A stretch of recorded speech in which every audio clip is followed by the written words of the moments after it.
It's 2024.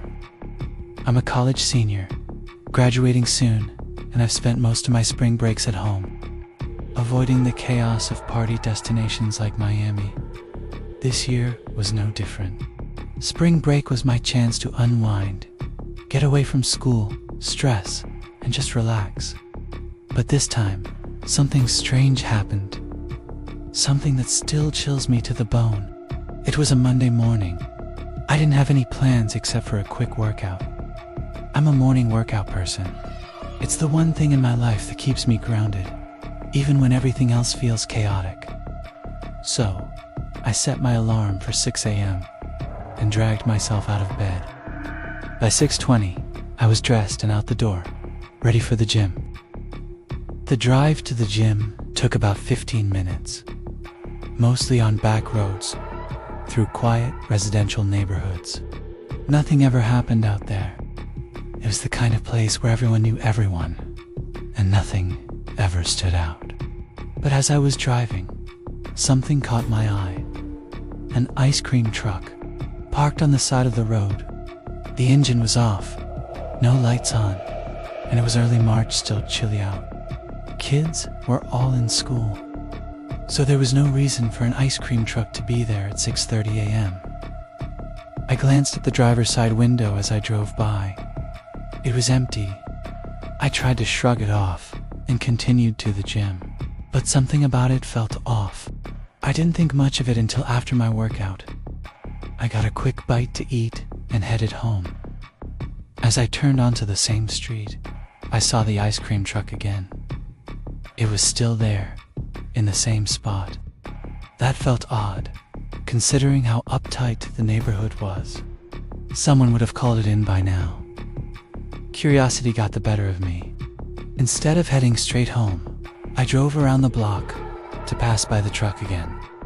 This time, I saw someone inside. A man. He locked eyes with me as I passed. His appearance was unsettling. A long, pointed nose, a scraggly beard that looked like it hadn't seen a razor in years. He looked like someone who lived in his vehicle, and it rubbed me the wrong way. I quickly drove home, trying to shake the feeling that something was wrong.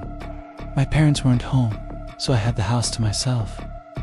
A few hours later, I went out to check the mail.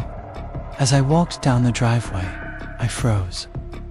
The ice cream truck was parked across the street, just a few houses down. I couldn't believe it. Had he followed me? I stood there for a moment, trying to make sense of it. It didn't make sense, but there it was. I quickly grabbed the mail and went back inside, hoping it was all a coincidence. Once I was upstairs, I went to a guest bedroom with a window that overlooked the street. I peeked out, and sure enough, the ice cream truck was still there. I watched it for a while, but nothing happened. I couldn't stop looking at it. Every time I tried to focus on something else, my mind kept drifting back to that truck. After a while, I decided to take a look through a pair of binoculars my brother kept in his room. I returned to the window and peered through the binoculars. What I saw made my blood run cold. The man was looking back at me through his own binoculars. He saw me watching him, and as soon as our eyes met, he dropped the binoculars, started the truck, and drove off. I was horrified. He had been spying on me the whole time. I called the police, not knowing what else to do. I told them everything: the truck, the man, and how he had followed me home. The dispatcher assured me they'd send someone to patrol the area. Afterward, I told my parents when they got home. They were concerned but reassured me that it was probably nothing. I tried to relax, but I couldn't shake the feeling of being watched. That night, around 3 a.m., I woke up suddenly. I grabbed my phone off my nightstand, trying to figure out what had woken me. Then I heard it. Music. It was faint, but it was there. I didn't know what to do. It wasn't over yet.